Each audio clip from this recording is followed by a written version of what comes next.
नमस्कार प्रिय दर्शकों, आप देख रहे हैं ज्योतिष मंत्रा। प्रिय दर्शकों, आज माँ आदिशक्ति महाकाली का एक ऐसे मंत्र की चर्चा करने जा रहा हूँ जो आपके सभी संशय को दूर करके सही रास्ता दिखा दे और साथ ही आपके सभी प्रश्नों के उत्तर भी आपको प्राप्त होते हैं। ऐसे सभी प्रश्न जिनके उत्तर आपको चिंतित करते हैं, परेशान करते हैं, अर्थात भविष्य में क्या घटित होने वाला है, क्या हो सकता है हमारे साथ, जिस व्यक्ति के साथ हम व्यापार करने जा रहे हैं, क्या वह हमें धोखा तो नहीं देगा। यह प्रश्न तो निश्चित तौर पर आपके मन में आ सकता है जब किसी से कोई डील फाइनल करने लगते हैं, या फिर हमारी संतान हमारी सेवा करेगी या नहीं करेगी, या हमारे जो घर बहू आने वाली है उसका स्वभाव किस प्रकार का होगा, किस प्रकार से वो हमारे घर परिवार को रखेगी। कहीं ऐसा ना हो कि किसी प्रकार का दुराग्रह हो जाए और कहीं सामाजिक अपमान का सामना करना पड़ जाए। फिर ये प्रश्न कि मुझे मेरी पैतृक संपत्ति प्राप्त होगी या नहीं, या फिर कहीं अन्य से मुझे धन प्राप्त होगा या नहीं, या फिर ये प्रश्न कि जो व्यक्ति मुझसे मिलने आया है उसके मन में मेरे प्रति दुराग्रह तो नहीं है, गलत भावना तो नहीं है, या वो मुझसे किसी प्रकार का वैर तो नहीं कर लेगा, या वो मेरे लिए सही है या नहीं है, वो मेरा शुभेच्छु है या फिर वो मेरे प्रतिद्वंदी के रूप में भविष्य में मेरे सामने खड़ा हो सकता है। इस प्रकार के सभी प्रश्नों के उत्तर जो आपके मन में अनायास आ सकते हैं, उन सभी प्रश्नों के उत्तर इस मंत्र से आपको प्राप्त होंगे। किस प्रकार प्राप्त हो सकते हैं, इसकी चर्चा आज इस वीडियो में हम करने वाले हैं। प्रिय दर्शकों, पूर्व में माँ कामाख्या का इसी प्रकार का एक मंत्र मैं दे चुका हूँ कि सही गलत के निर्णय को कराने वाला। मन में भाव उत्पन्न होते हैं सौपन के माध्यम से या किसी माध्यम से। आज का ये मंत्र भी कुछ इसी प्रकार का है, परंतु इसका स्वरूप कुछ भिन्न है। इसके अतिरिक्त मन की बात जानने का एक मंत्र मैं दे चुका हूँ, साथ ही वाणी सिद्धि, अर्थात ये सभी प्रकार के मंत्र विशेषकर जो साधना सिद्धि के क्षेत्र में है या जो व्यक्ति ज्योतिष तंत्र का कार्य करते हैं उनके लिए तो विशेष तौर से लाभकारी हो जाते हैं। परंतु आम जनमानस भी इन सभी प्रश्नों से घिरा रहता है कि उसके साथ भविष्य में क्या घटित हो सकता है, कौन व्यक्ति उसके लिए सही है, कौन व्यक्ति गलत है, कौन उसका अच्छा चाहने वाला है, कौन बुरा चाहने वाला है।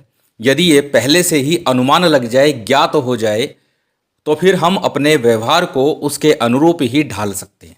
और आज का ये मंत्र इसी दुविधा को समाप्त कर देगा।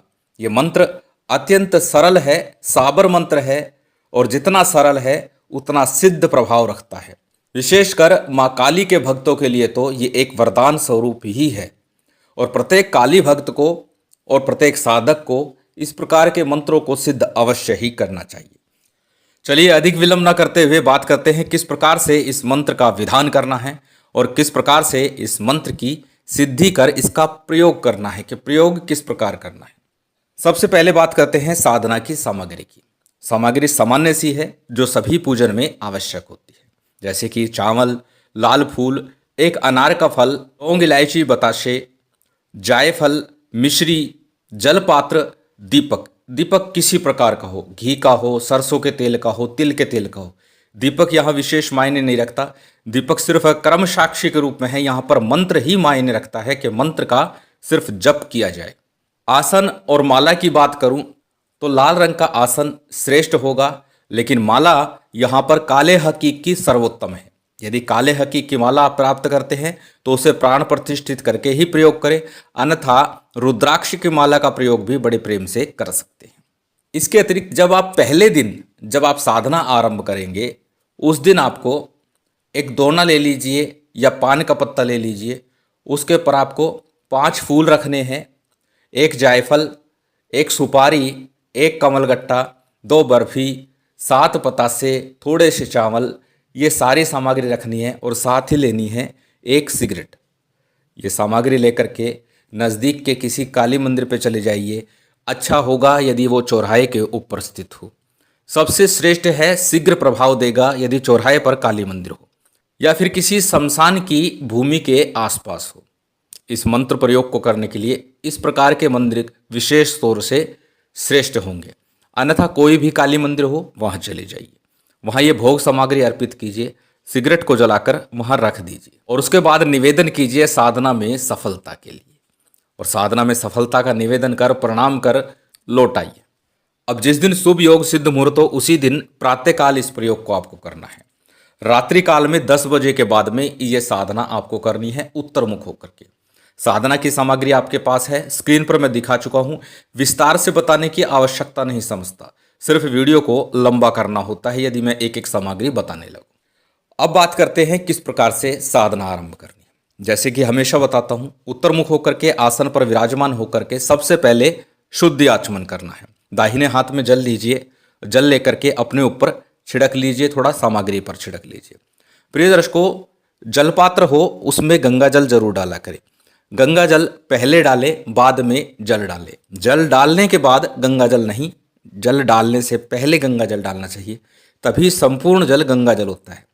शुद्धि आचमन के पश्चात में दीपक प्रज्वलित कीजिए। दीपक प्रज्वलित करने के बाद पुनः दाहिने हाथ में अक्षत पुष्प जल इत्यादि लीजिए और फिर संकल्प कीजिए कि आज किस कामना हेतु आप ये प्रयोग कर रहे हैं। तो निश्चित है इसमें है कि हम अपने प्रश्नों के उत्तर जानने हेतु, दूसरों के मन के भाव जानने हेतु, प्रश्न जानने हेतु, उनके विचार जानने हेतु इस साधना को कर रहे हैं।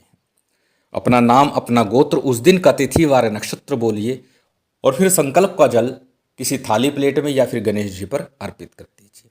ये सामान्य सी प्रक्रिया अक्सर बताता हूँ। उसके बाद में सबसे पहले गणेश जी का, गुरु का, कुलदेव, पितृदेव, स्थानदेव इत्यादि का, इन पंचदेवों का पूजन करना है। भगवान शंकर का पूजन, माँ काली का पूजन और भैरव जी का पूजन आपको करना है पंचोपचार रीति से, जो सामग्री आपके पास उपलब्ध है। इतना पूजन आपने कर लिया। जब सबका पूजन संपन्न हो जाएगा उसके बाद में मूल मंत्र पर आकर के हमें जप करना होता है। अब सबसे पहले एक माला गणेश मंत्र की, ओम गणपते नमः, ओम गणेशाय नमः, दोनों में से कोई भी एक मंत्र एक माला कर लीजिए।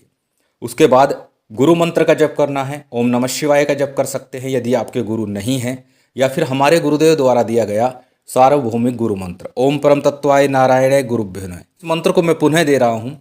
गुरु मंत्र के जप के बाद में साबर सिद्धि मंत्र, अनेकों बार बता चुका हूँ, जब साबर मंत्रों का जप किया जाता है तो साबर सिद्धि मंत्र का 11 बार या 21 बार उच्चारण अवश्य ही करना चाहिए, जिससे कि साधना में सफलता के शीघ्र योग बन जाते हैं। साबर सिद्धि मंत्र भी पुनः एक बार आपकी स्क्रीन पर दिखा दिया है। इस मंत्र का भी स्क्रीनशॉट लेकर के आप रख लीजिए। उसके बाद में मूल मंत्र का जप करना है। कितना जप करना है? इस मंत्र का आपको 11 माला नित्य प्रति जप करना है। और जब 11 माला का जप आपका पूर्ण हो जाएगा उसके बाद हमेशा की तरह माँ भगवती की आरती कीजिएगा। आरती के बाद भोग नैवेद्य अर्पित कीजिए, जो कि आप लोगों को मैं कई बार बता चुका हूँ कि जब पूजन किया जाता है तो सामान्य मिश्री आदि का भोग लगा दिया जाता है। उसके बाद में कोई विशेष भोग खीर का हो, बर्फी हो, पेड़े हो, यदि ना हो तो लौंग, इलायची, बताशे अग्नि पर रख करके भोग अर्पित कर सकते हैं। इसका भोग भी आप लगा सकते हैं। तो जो भी भोग आपके पास उपलब्ध है उसका भोग लगा दीजिए। भोग लगाने के उपरांत में दाहिने हाथ में पुनः जल लीजिए, समर्पण कीजिए, प्रार्थना कीजिए कि मैंने जो भी किया है माँ भगवती मैं आपको समर्पित करता हूँ, मुझे साधना का शुभ फल प्राप्त हो जाए, मुझे सिद्धि प्राप्त हो जाए। इस प्रकार से भाव रखते हुए, मन में कामना करते हुए माँ के बाएं हाथ की तरफ अपना हाथ में लिया हुआ जो जल है वो छोड़ दीजिए।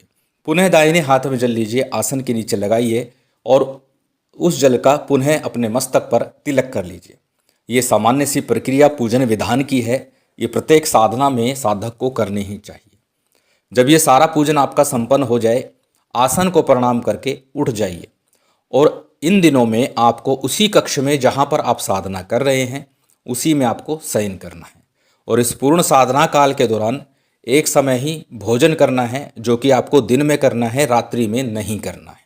यदि संभव ना हो तो आप फलाहार या कुछ हल्का भोजन रात्रि में लें और जो भी भोजन करें वो शुद्ध सात्विक हो। चलिए अब जान लेते हैं उस विशेष और खास मंत्र को। मंत्र अत्यंत सरल है, छोटा सा है और 5, 7, 10 बार इसको जब याद करेंगे तो निश्चित ही याद हो जाएगा और याद करने के बाद में ही आपको जप करना चाहिए।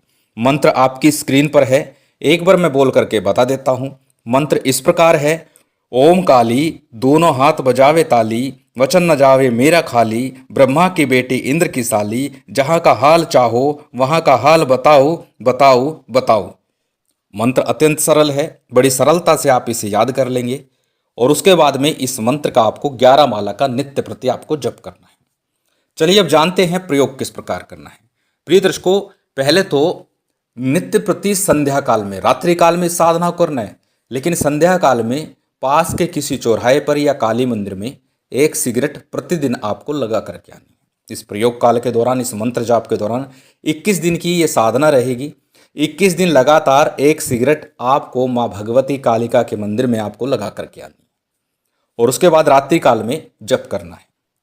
अब इसका प्रयोग किस प्रकार करना है? प्रयोग बड़ा सरल है।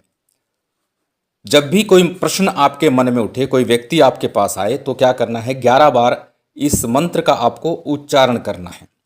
माँ भगवती से अनुनय विनय प्रार्थना करते हुए इस मंत्र का जप कीजिए और जप के बाद में उस व्यक्ति का ध्यान कीजिए, अपने प्रश्न का ध्यान कीजिए। कुछ ही क्षण में आपके समक्ष पूरी पिक्चर क्लियर हो जाएगी, आपको आपके प्रश्न का उत्तर मिलना आरंभ हो जाएगा। आप जब ये साधना करेंगे तो निश्चित ही आपको अनुभव प्राप्त होगा। यदि आप स्वयं के बारे में बात करते हैं कि मेरे प्रश्न का, मैं अपने बारे में जानना चाहता हूँ, मैं जो कार्य करने जा रहा हूँ वह किस प्रकार का होगा, तो इसका उत्तर आपको निश्चित तौर पर स्वप्न में ही प्राप्त होगा। क्योंकि प्रिय दर्शकों, जब हम अपने बारे में बात करते हैं तो कहीं ना कहीं हमारे मन में संशय हो जाता है कि हम अपने आप को हमेशा अच्छा ही मानते हैं। गलत हम अपने बारे में सोच ही नहीं सकते, हम समझ ही नहीं सकते कि हमसे भी कहीं गलती हो सकती है। और यही दुराग्रह है कि हमें प्रश्न का स्पष्ट उत्तर नहीं मिल पाता। इसीलिए इस प्रश्न का उत्तर जब स्वयं के बारे में बात होगी तो निश्चित ही प्रश्न में स्पष्ट उत्तर प्राप्त होगा, आपको वैसे उत्तर प्राप्त नहीं होगा। महामाई की विशेष कृपा आप सभी पर बनी रहे, यही कामना है और उम्मीद करता हूँ आज की ये जानकारी, ये वीडियो आपको अच्छी लगी होगी। यदि अच्छी लगी हो तो कृपया लाइक कीजिएगा, शेयर कीजिएगा। यदि चैनल पर नए हैं तो सब्सक्राइब कर बेल आइकन बटन दबा दीजिएगा। जय माता दी, जय श्री राम।